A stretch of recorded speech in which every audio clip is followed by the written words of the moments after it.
नमस्ते फ्रेंड्स, मु सुचित्रा स्वागत करछि आपण मानको मोर यूट्यूब चैनल रे। आज मु गोटे मिक्स चाट बनेबा को जाउछि।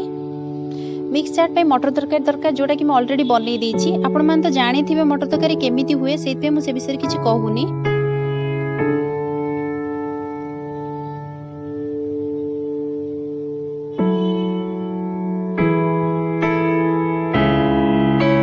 एठी मु किछि कटा पियाज आ सेउ रखिछि।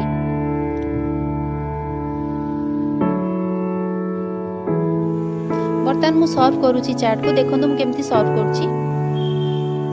प्रथमे मटर तरकारी को प्लेट रे काढी नेबे। मटर तरकारी गोटे प्लेट रे काढने ला बेले टिके दळी दळी बाढीबे जापले कि चाटटा मसी हबो, भल देखा जिवो।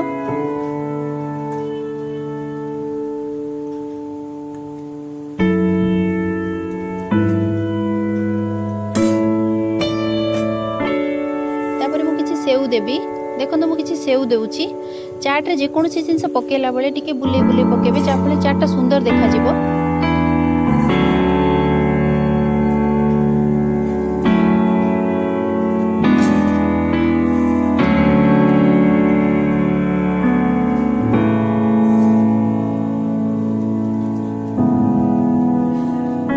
तापर मु किछि कटा पियाज देबी।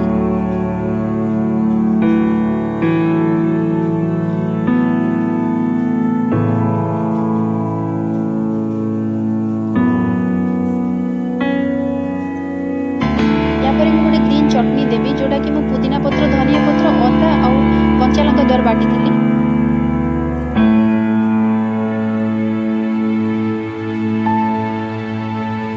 तापर मु किछि दही देबी। दही देले चाट रो टेस्ट बढ़ी जाए, खट्टा लागे और टेस्ट भल लागे। मु बहुत सिंपल जिंस नै तयारी करछि, आपण माने बहुत किछि यार ऐड कर परिबे।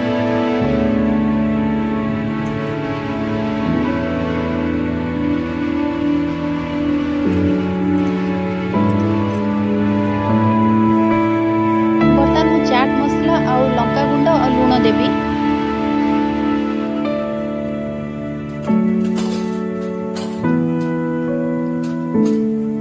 बर्तमान मु चाट मसला देली।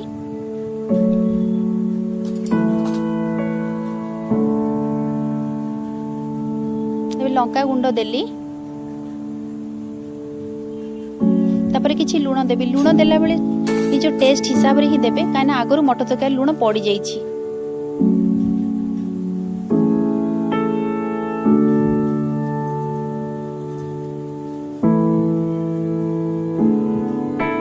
तापर मु किछि लेमन जूस देबी।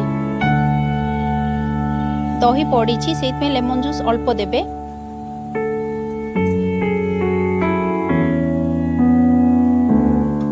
या परे मु जो गुपचुप रो गोटे पानी दोची जोटा कि गुपचुप पाउडर द्वारा मु तयारी करथिली। आपण माने एटा ऑप्शनल, जदि पसंद ताहल देबे, नहले नै। किंतु एटा देले चाट रो टेस्ट अलग प्रकार लागे, भल लागे खाइबा पे। बर्तमान मोर चाट रेडी ही जाइची। आपण माने खांतु और परिवार समस्त खांतु। केमती लागिला कमेंट करी जणेबे। मो चैनल को सब्सक्राइब करिवे। रहिली, धन्यवाद।